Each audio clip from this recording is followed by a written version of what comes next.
Yes, hello, good morning everyone. Once again, I'm Annabelle Hipolito Vidal, proud independent distributor of Unified Product and Services.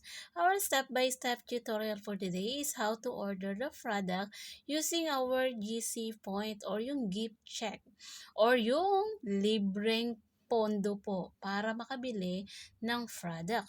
So this time around po, ang gagamitin ko po is ating version 1. So click po natin si version 1 na naka-download sa ating Android phone. So, yan. So, automatic pag nakalagin kayo, mapupush agad yan sa ating account. So, makikita nyo po yan ang e-cash natin 305 pero hindi naman po yan ang gagamitin natin. Nakita nyo po to the left side, napindot ko po yan and then po doon po tayo sa online shop. Online shop, doon po tayo kay MLM shop. From there, so hanapin po natin yung product na gusto nating orderin. So, absorbency, order po ako ng 4 niyan. Then done, add to chart. Okay? And then, so, na-add ko na pala yan. Then, so, si acai berry, ganun din po. So, pwede natin yung, okay, and then, mangosteen coffee. So, yan, pwedeng i-click. Then, ilan yung quantity. Kung gusto mo, kanina, 4 nalagay ko.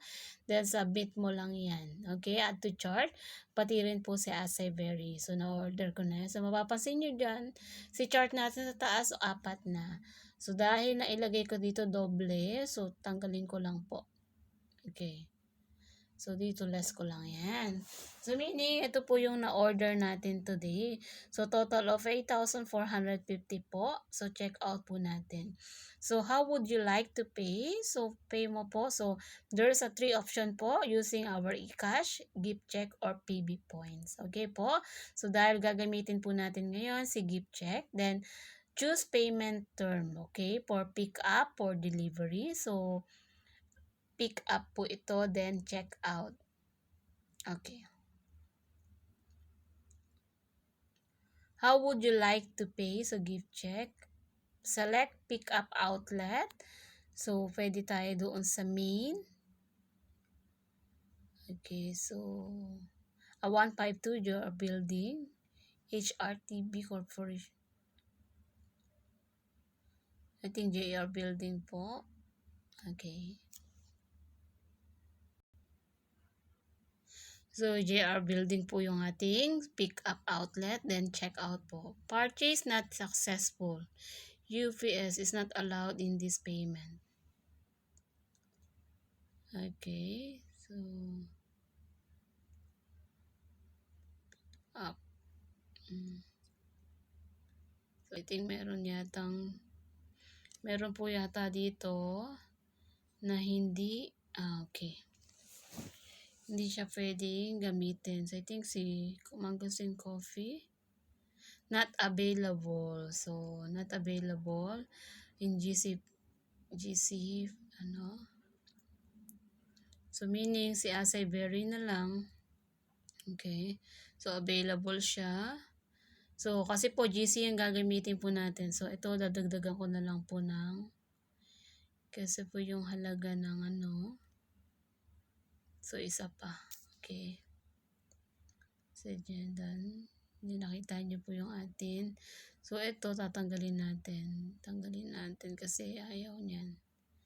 So, marami siyang okay, 1, 2, so 8,400. So, check out po natin.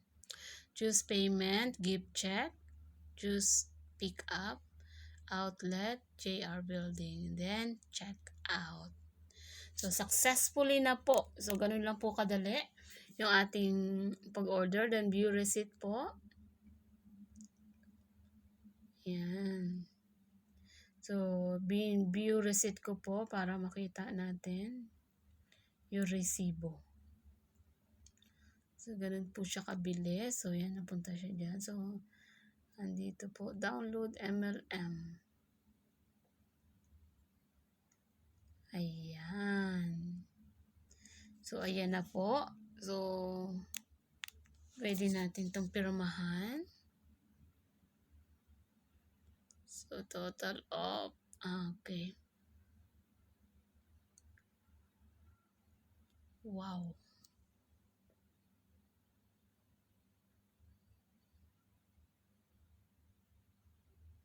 Okay, I think sobra pa. Sobra pala yung na-order ko. Okay, so okay na po yan. So, pipirmahan lang natin yan. So, pirmahan natin. Okay, yan. Restricted for use.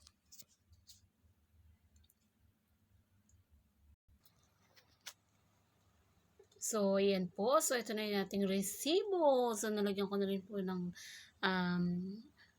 pirma yan. Saka yung name ko.